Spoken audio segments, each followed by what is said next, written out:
Last year, Universal Audio released these pedals. Well, ever since, everyone's been dying to get their hands on a Marshall version. Well, today, we're going to review the UAFX Lion. What we're going to do in this video, as usual, is break it down, go through all the specs, go through the construction, go through the features, and all the pros and cons. Finally, we're going to end up with some final thoughts. So, let's do it.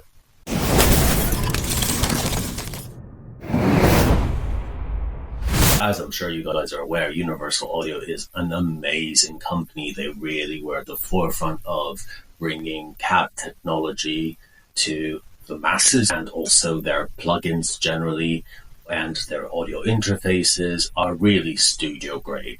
So overall, they have wealth of experience. Recently, when they started incorporating preamps and making pedals into that, especially last year with the Stream 65 and the Ruby pedals that they released, a lot of people were really surprised at how good the sounds were. Having applied all that wisdom, the next natural step was to bring that to a Marshall Plexi sound. Their chief sound designer, James Santiago, worked on this really hard, and I really urge you guys to check out some of the YouTube videos on it. There's a great one with Pete Thorne, Lou Saraceno, etc., going through some of the things that he had to look at when making this pedal.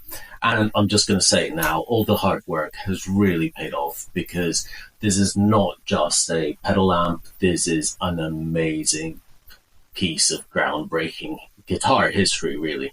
The Lion, like its predecessors, is built on UFX's dual-engine, powerful platform, and it delivers the really accurate emulation of not one, but 3 different amps within the kind of Plexi umbrella. And I think just before we get started in the actual details, that's one thing that you kind of really need to stop a second and think about. When you think about Plexis are all very different to each other. First of all, there was an enormous difference in components between one amp to the other. So one Plexi in 68 could be really different to the other. So I think that's one of the reasons why they included 3, to kind of show you the spectrum. And also there is different variations of the amp. So there was the super bass, the super lead, kind of more modded brown amp, which is obviously famous for Van Halen. So you've got the bass, you've got the lead, and you've got the brown amp.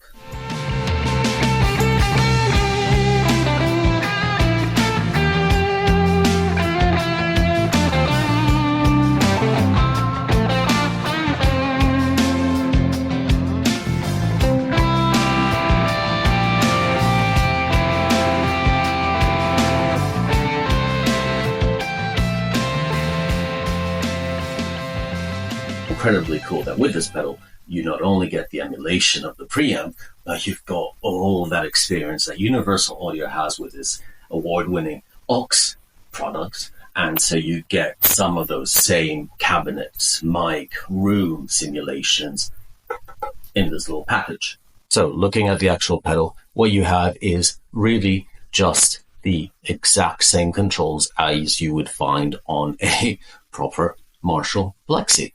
So you have volume 1 and volume 2, which for those of you guys that maybe have never seen a Plexi or played through a Plexi, you have 2 different inputs to the amp. One is brighter, one is slightly darker, or you could jump the 2, meaning that you can connect with a patch cable one to the other. So the same thing is done here. You have volume 1, volume 2. Then you have a general output, which is a essentially master volume to the whole thing. Then underneath you have bass, mid, and treble. Very simple. And that was the actual thing about a Plexi. It was so simple. It was such a simple design, but with such a complex sound, with such a complex high end, such great note separation. And that's what makes it really historic. And that's why some of those players fell in love with it. Originally, Pete Town said, Jimi Hendrix, all of those guys. It was the staple of rock music in the 60s and 70s. If we look at the mini switches, what you'll find is you've got the cab section. So originally you get 3 different cabinets to choose from. I believe you get a couple of vintage 30s and then a greenback as well. Different kinds of speakers with different mics. Once you register the pedal with Universal Audio on the website and update the software, you will also get 3 additional cabinets for free that then come in a different color here. So really cool that you get a total of 6 free cabinets, and that includes room mics and a very accurate description of the whole console they use to record it, etc. Then moving to the middle switch, this is kind of the multi-function one. On the top, you have a Alt switch. So essentially what this does is once you put it on the Alt section, the bass dial will no longer control the bass, but it will control the room function. Same thing with the middle. So once it's in the Alt section, the middle becomes presence, and so forth. And the treble, for example, becomes the boost, because obviously it has an inbuilt boost. Then once you're done, you move it back down and it goes back to the amp settings. So very, very straightforward. Finally, at the bottom, you have a store. So you push it down for a few seconds and it stores your current setting. Really, really simple, very easy. Moving to the right, here's where all the magic happens. You've got the 3 amps that you can select: super bass, super lead, and the brown sound. They all obviously sound very, very different. For example, if you were to use a fuzz in front of this pedal, it sounds amazing in the super bass, which is kind of what Jimi Hendrix did, right? A slightly less distorted amp, but takes pedals and fuzzes especially really, really well. At the back, you'll find that again, it's very, very complete. You have a full stereo input and output, which is really, really cool. It has a USB-C input to transfer information, and then you finally have a standard 9-volt wall plug. Then the little tiny button here is just to pair to your phone when you want to download the app. Talking about the app is also very, very complete. When you download the UAFX control app, it then gives you a load of additional parameters that you can control for the pedal, amongst other things. So, for example, you have a bright cap you can turn on and off. You have the note ghosting, you can turn that on and off. You can do a lot of other things. You can also, for example, customize your foot switches, how you want them to work. And you can switch the noise gate, which is also very, very handy, especially if you're in the brown amp, or assign various presets. So the app is a good and complete companion to this very compact pedal, obviously, because not having a screen, it's important to have an app.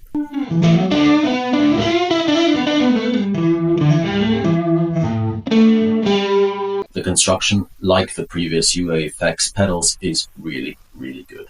It's very solid. It feels like it can withstand a lot of pain. It's well designed. You can see that with the inputs and outputs at the back. It's supposed to go on your pedal board. It's supposed to replace your amp. So it's just very, very smart in terms of design and in terms of how it's actually constructed. As you guys heard in the little jam at the beginning of this video and throughout, both in the mix and outside of the mix, this amp for me is a total revelation.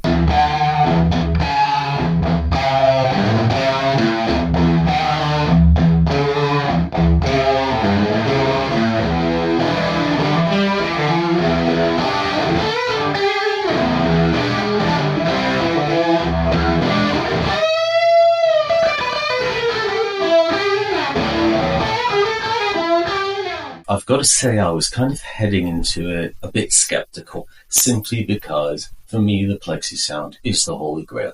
What rock means to me and to many people around the world is all derived from the plexi sound. So when you tackle such an incredible monster, it's always hard to not be disappointed. And I've always undoubtedly been disappointed. I really liked the Friedman IRX, but quite frankly, it's a slightly different take on that plexi sound. It's got more of the Friedman thing to it in its own right and just as good. So when I came to this one, I really was a bit skeptical. I was a bit afraid that I would, like many other ones, I wasn't going to like it. But I've got to say, this is the closest thing that I've played to the real deal. This is not something pretending to be a plexi.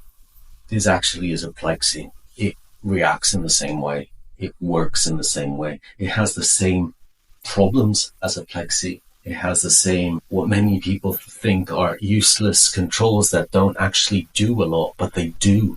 That's the thing. That's just how plexis work. What Jane Santiago did here is nothing short of extraordinary. The detail of the actual modeling is incredible. The way the Volume 1 and Volume 2 interact with each other, the way, for example, the mid almost affects the overall distortion in your ears is something that today's amps do not do at all. And again, whether this was a mistake, whether this was just the original character, whether this was just a value that wasn't correct in whatever component, but it's actually included in this. So what I'm saying is that this pedal will take you 90% to what we generally think is the plexi sound. And you have the 3 different types of plexi sound in here. But then what is really incredible and what I find really unbelievable about this pedal is the fact that it gives you that 10% where you can create your own sound, where you can create your own mod if you wish. It gives you that bass where you can adjust it to your ears. One of the things that I love doing with this is, for example, turning the treble all the way down and going in alt section and turning the presence wide open. You will find that it doesn't lose any high end. It sounds sweet, it sounds mid-honky, but it's really cool. Similarly, you could do something on the opposite side. Turn the bass all the way down and play around with the mid, and then again with the Volume 2, which is the darker one. It won't sound thin. You'll still get that bass sound, but it'll just sound slightly different. So it depends on what your ears want. It depends on how you want to play it. Again, put it in the super bass model. Run a fuzz through this and you'll get very close to that Jimi Hendrix out of control sound. The attention to detail that they've put into this, so the fact that there's various attenuators before the amps, the fact that there's various pedals or EQs built in, it just shows that they went in an obsessive way over and above what a normal modeling product does. And I really have to say they've done it. This is, for me, the best Marshall plexi sound I've ever heard, including stuff made by Marshall. There is no doubt about that. If you want a recreation of the original sound, this is it. It's around $300. There's no doubt that it's worth that money. Save up, do whatever you want to do. But if this is the sound, if you want to go back to origins of rock and roll and get that sound, this is it. It can do everything. It's versatile. The cleans are good. It does it all. Overall, guys, I hope you enjoyed this review. Like every product, there are some things that can be considered as negatives if you want. For example, the MIDI side is missing. For example, the, strangely enough, headphone jack is missing. Really not sure why they wouldn't put a headphone jack for this. You could just play at nighttime with headphones. It is weird, but you know what? Overall, I don't give a crap. This thing sounds so bloody good that honestly, I really don't care whatever they do. I don't care about anything. I found what I was looking for all these years. I have spent so much money in things that promise to do what this thing does, and now I found it. So I'm not letting this one go. I hope you guys enjoyed this video. Thanks as always for watching. I really do appreciate it. If you can, please smash that subscribe button, share, comment below, keep that algorithm happy so I can get you more pedals. Next pedal I'm going to review by UAFX is the Dream 65, because I think got this on one corner, you've got that on the other corner, you're done. That's the sound of popular music and rock and roll in one pedal board. So guys, thank you again. Be kind to each other. Rock on.